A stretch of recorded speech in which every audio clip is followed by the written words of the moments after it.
اما بعد فاعوذ باللہ من الشیطان الرجیم بسم اللہ الرحمن الرحیم اقیموا الصلاۃ وآتوا الزکاۃ وارکعوا مع الراکعین صدق اللہ العظیم رب زدنی علما رب زدنی علما رب زدنی علما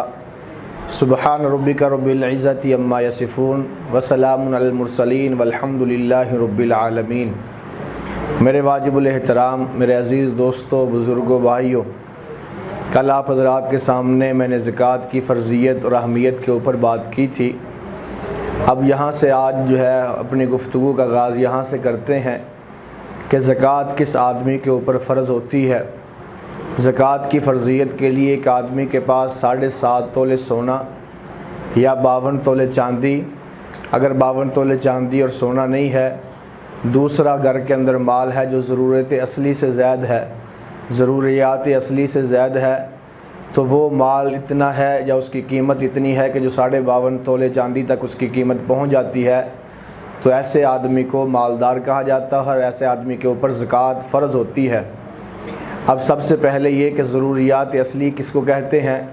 اور ضروریات اصلی سے زائد مال کون سا ہوگا۔ ایک آدمی کے پاس جو ہے گھر اس کا 30 لاکھ کا ہے، اس کی ضرورت ہے، اس کے اوپر زکوٰۃ نہیں آئے گی۔ اسی طرح ایک آدمی کی ضرورت کے اندر گھر کے اندر بے شمار چیزیں ہیں، اے سی اس نے 2 لاکھ کا لگایا، وہ 1.5 لاکھ کا لگایا ہوا ہے، تو وہ اس کی ضرورت ہے، اس کے اوپر زکوٰۃ نہیں ہے۔ گھر میں فریج ہے، بہت مہنگی ہے، اس کے اوپر زکوٰۃ نہیں ہے۔ اسی طرح ایک آدمی کے اوپر پاس جو ہے 28-30 لاکھ کی گاڑی ہے، لیکن اس کی ضرورت ہے، اس کے اوپر بھی زکوٰۃ نہیں ہے۔ زکوٰۃ اس مال کے اوپر آئے گی کہ جو مال اس کی ضروریات اصلی سے زائد ہے اور جو تجارت کے لیے ہے، یعنی دکان وغیرہ تجارت کا مال ہے اس کے پاس، تو وہ مال کے اوپر زکوٰۃ آئے گی۔ اب اس زکوٰۃ کے فرض ہونے کے لیے بھی چند شرائط ہیں، یعنی اگر یہ شرائط پائی جائیں گی تو تب زکوٰۃ فرض ہوگی۔ پہلی شرط یہ ہے کہ مسلمان ہو، اگر مسلمان ہی نہیں ہے تو اس کے اوپر زکوٰۃ نہیں ہے، اس لیے کہ زکوٰۃ ایک عمل ہے اور عمل جو ہے ایمان لانے کے بعد شریعت جو ہے اس کے اوپر لاگو کرتی ہے۔ اگر وہ ایمان ہی نہیں لایا، کلمہ ہی نہیں پڑھتا، تو اس کے اوپر جو ہے شریعت کبھی بھی جو ہے زکوٰۃ فرض نہیں کرے گی، اس لیے کہ زکوٰۃ ایک عمل ہے، عمل کا جو ہے دار و مدار وہ ایمان کے بعد شروع ہوتا ہے۔ تو سب سے پہلی شرط یہ ہے کہ وہ مسلمان ہو۔ دوسری شرط یہ ہے کہ وہ عاقل بھی ہو۔ ایک بے وقوف آدمی ہے، اسے سمجھ ہی کوئی نہیں ہے، عقل ہی کوئی نہیں ہے، تو اس کے پاس جتنا مرضی مال ہو تو اس کے جو ہے اوپر زکوٰۃ فرض نہیں ہے۔ اگر جو ہے تیسری شرط یہ ہے کہ وہ بالغ بھی ہو۔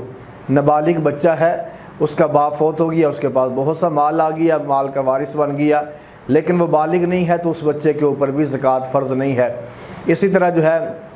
مسلمان ہو، عقل مند ہو اور اسی طرح بالغ ہو، اور نمبر 4 یہ ہے کہ وہ مال اس کی قدرت کے اندر بھی ہو، یعنی وہ مال کے اوپر قادر ہی نہیں ہے۔ مثال کے طور پر کسی نے اس کے پاس 50 لاکھ روپیہ رکھا ہوا ہے، لیکن اس کو اختیار نہیں ہے کہ وہ اس مال کو خرچ کرے، اپنے اوپر خرچ کرے، وہ امانتاً اس کے پاس پڑا ہوا ہے، یہ اس کا مالک نہیں ہے۔ اسی طرح وہ آدمی جس کے پاس مال ہے وہ آزاد بھی ہو، اگر یہ آزاد نہیں ہے، غلام ہے، تو اس کے اوپر بھی زکوٰۃ فرض نہیں ہے، اس لیے کہ وہ تو خود کسی کا ملازم ہے، تو اس کے پاس کہاں سے اتنا مال ہوگا، تو لہٰذا غلام آدمی کے اوپر بھی زکوٰۃ فرض نہیں ہے۔ عقل مند ہو، مسلمان ہو، بالغ ہو اور اسی طرح مال کے اوپر قادر بھی ہو۔ اور پھر اگلی شرط یہ ہے کہ اس مال کے اوپر سال بھی گزر جائے، یعنی سال گزرنا بھی اس مال کے اوپر شرط ہے۔ اس کی ترتیب یہ ہوگی کہ ایک آدمی دیکھے کہ اپنے سال اس کے پاس اب مال اس کے پاس آ گیا، اب اس کے پاس مال اتنا آ گیا کہ جس کی قیمت جو ہے وہ 22.5 تولے چاندی سے زائد ہے، اتنے مال کا مالک بن گیا، تو آج سے اس کا سال شروع ہو گیا۔ اب پھر جو ہے جب یہ دن دوبارہ آئے گا اس وقت دیکھا جائے گا کہ اس کے پاس مال کتنا ہے، درمیان میں مال زیادہ ہو کم ہو اس کا اعتبار نہیں ہے، یعنی جس دن مال آیا تھا اس دن سے حساب لگایا جائے گا، اور پھر بعد میں جس دن سال پورا ہوگا اس دن حساب لگایا جائے گا۔ اس دن جتنا مال ہوگا اگر اس کے اوپر زکوٰۃ فرض ہوتی ہے تو زکوٰۃ فرض ہوگی، اگر مال اس کا اتنا نہیں ہے کہ جس کے اوپر زکوٰۃ فرض ہو، یعنی کہ وہ مال کے نصاب کا مالک نہیں ہے پورے کا، تو پھر اس کے اوپر جو ہے وہ زکوٰۃ فرض نہیں ہوگی۔ اسی طرح ایک آدمی کی دکانیں ہیں، اب اس نے کرائے کے اوپر دکانیں دی ہوئی ہیں، تو ان کرائے کی دکانوں کے اوپر تو زکوٰۃ نہیں آئے گی، اس کی پرافٹ کے اوپر آئے گی۔ جو اس نے دکان سے کرایہ لیتا ہے وہ کرایہ جمع کر کے جو ہے سال کا کتنا بنتا ہے اور پھر اس دن حساب لگایا جائے گا، اس طرح اس کے اوپر جو ہے وہ زکوٰۃ فرض کی جائے گی۔ اب اگلی بات یہ ہے کہ ایک آدمی کے اوپر زکوٰۃ فرض ہے، اب یہ زکوٰۃ دے گا کن کو؟ کن کو دینی ہے کن کو نہیں دینی، یعنی جن کو زکوٰۃ لگتی ہے وہ مستحق ہیں زکوٰۃ کے، وہ کون کون سے لوگ ہیں، اور جن کو زکوٰۃ نہیں دے سکتا وہ کون کون سے لوگ ہیں۔ پہلے نمبر پہ یہ طے کر لیتے کہ جن کو زکوٰۃ نہیں دینی۔ زکوٰۃ نہ دینے والوں میں سے یعنی جن کے اوپر زکوٰۃ نہیں لگتی، ان میں سے پہلے ہیں سادات، سید خاندان۔ اللہ کے نبی صلی اللہ علیہ وسلم نے ان کو کہا ہے کہ سید خاندان یعنی بنو ہاشم کا خاندان جو ہے ان کو زکوٰۃ تم نہیں دے سکتے، اس لیے کہ زکوٰۃ یہ مال کی میل کچیل ہوا کرتی ہے۔ تو سید گھرانہ یہ اعلیٰ گھرانہ ہے، اس کو میل کچیل نہیں دیں گے، اس کو ویسے تحفہ دیں، اس کو ہدیہ دیں گے، اس کو زکوٰۃ نہیں دیں گے۔ اب سادات کون سے ہیں؟ حضرت علی رضی اللہ تعالیٰ عنہ کی اولاد۔ اس میں اکثر لوگ غلطی یہ کرتے ہیں کہ جو حضرت علی رضی اللہ تعالیٰ عنہ کی اولاد حضرت حسن حضرت حسین رضی اللہ تعالیٰ عنہما،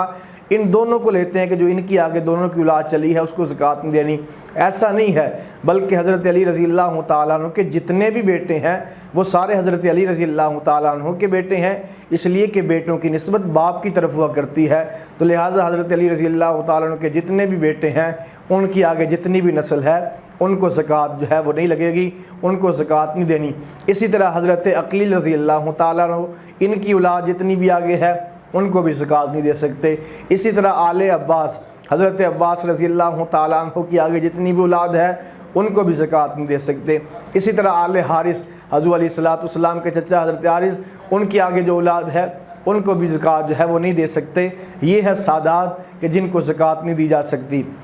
اب اور کون ہے جن کو زکوٰۃ نہیں دینی؟ بیٹا باپ کو نہیں دے سکتا، باپ بیٹے کو نہیں دے سکتا، یعنی نہ بیٹا باپ کو دے گا نہ دادے کو دے گا، اسی طرح اوپر دادا پردادا چلتا جائے گا۔ اسی طرح نہ بیٹا ماں کو نہیں دے سکتا نہ نانے کو دے سکتا ہے، اسی طرح ماں کے جتنے بھی نیچے والے رشتہ دار ہیں ان کو نہیں دے سکتا۔ بھائی بہن کو دے سکتا ہے، بہن بھائی کو دے سکتی ہے، اسی طرح بھائی بھتیجے کو دے سکتا ہے، چچا کو دے سکتا ہے، چاچی کو دے سکتا ہے، ماموں کو زکوٰۃ دے سکتا ہے، ممانی کو زکوٰۃ دے سکتا ہے، جو مستحق ہو تو ان کو زکوٰۃ دے سکتا ہے۔ تو لہٰذا اسی طرح عزیز و اقارب کے اندر اور جو دیکھے گا جو مستحق ہیں فقیر ہیں ان کو زکوٰۃ دے گا۔ اب کون کون سے فقراء ہیں جن کو زکوٰۃ دینی ہے، کون کون سے مستحق لوگ ہیں، اس کا 10ویں پارے کے اندر سورۃ توبہ کے اندر اللہ کی ذات نے مصارف بیان کیے ہیں کہ ان مصارف کے اندر تم زکوٰۃ کا پیسہ خرچ کرو گے۔ وہ سورۃ توبہ کا یعنی 10ویں پارے کا جو ہے وہ 13واں رکوع جہاں سے شروع ہوتا ہے، انما الصدقات للفقراء، وہاں سے دیکھ لیجئے جو مصارف ہے کہ صدقہ جو ہے فقراء کو دے سکتے ہیں، اسی طرح مساکین کو دے سکتے ہیں، اسی طرح جو ہے قیدیوں کے اوپر زکوٰۃ خرچ کی جا سکتی ہے، اسی طرح جو ہے وہ اللہ کے راستے کے اندر مجاہدین ہیں، اور اسی طرح مدارس کے طلباء ہیں اور جو ہے علماء ہیں جو مدارس کے اندر پڑھ آ رہے ہیں ان کو زکوٰۃ دی جا سکتی ہے۔ اسی طرح جو زکوٰۃ جو ہے وصول کرنے کے اوپر لوگ مقرر کیے ہیں حکومت کی طرف سے ان کے اوپر زکوٰۃ کا مال جو ہے خرچ کیا جا سکتا، ان کو زکوٰۃ دے سکتے ہیں۔ ایک آدمی مالدار ہے لیکن وہ راستے کے اندر گیا، سفر کے اوپر گیا تو سفر کے اندر جا کے اس کا پیسہ چوری ہو گیا یا کوئی ایسے حالات بن گئے کہ اس کا پیسہ ضائع ہو گیا، اب اس کے پاس پیسہ نہیں ہے، لیکن وہ مالدار ہے، لیکن جہاں پر پہنچ چکا ہے وہاں پہ اس کے پاس پیسے نہیں ہے تو اس کو بھی زکوٰۃ دی جا سکتی ہے، اس کے اوپر بھی زکوٰۃ لگ جائے گی۔ اسی طرح وہ آدمی جو مقروض ہے، وہ اس کے اوپر قرضہ ایسا آ گیا، حالات اتنے تنگ ہو گئے، پہلے حالات ٹھیک تھے، مالدار تھا، لیکن کوئی آسمانی آفت آ گئی یا کوئی اس طرح کی کوئی مصیبت آ گئی کہ اس کا مال سارا ضائع ہو گیا، اب اس کو بھی تم زکوٰۃ، جو مقروض ہو گیا ہے اس کو بھی تم زکوٰۃ دے سکتے ہیں۔ اب زکوٰۃ دینے کے لیے اصول یہ ہے جس آدمی کے اوپر زکوٰۃ فرض ہے وہ خود چل کے جا کے ڈھونڈے کہ کون کون مصارف ہیں اور خود جا کے مصارف تک جو حقدار ہیں زکوٰۃ کے ان تک زکوٰۃ پہنچائیں۔ یہ لوگ ہمارے پاس مدارس کے لوگ آ جاتے ہیں، مجاہدین آ جاتے ہیں، اب یہ ان کا یہ ہمارے اوپر احسان کرتے ہیں کہ یہ لوگ خود ہم سے وصول کرنے کے لیے جاتے ہیں، حالانکہ حق یہ بنتا ہے کہ ہم خود جائیں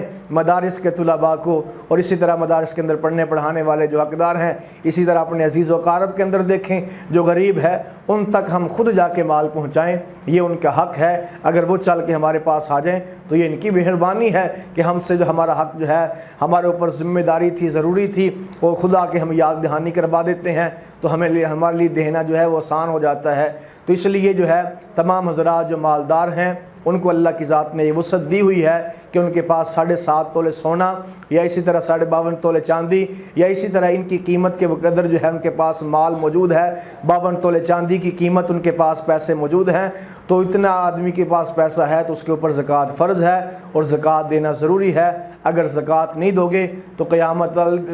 والے دن جو ہے اس کے اوپر بہت سی وعیدات ہیں، فرمایا قیامت کے دن عذاب کے اندر مبتلا ہوگے۔ دعا ہے کہ اللہ کی ذات ہم سب کو صحیح معنوں کے اندر جو ہے حقداروں تک ان کا حق پہنچانے کی توفیق عطا فرمائے۔ وما علینا الا البلاغ المبین۔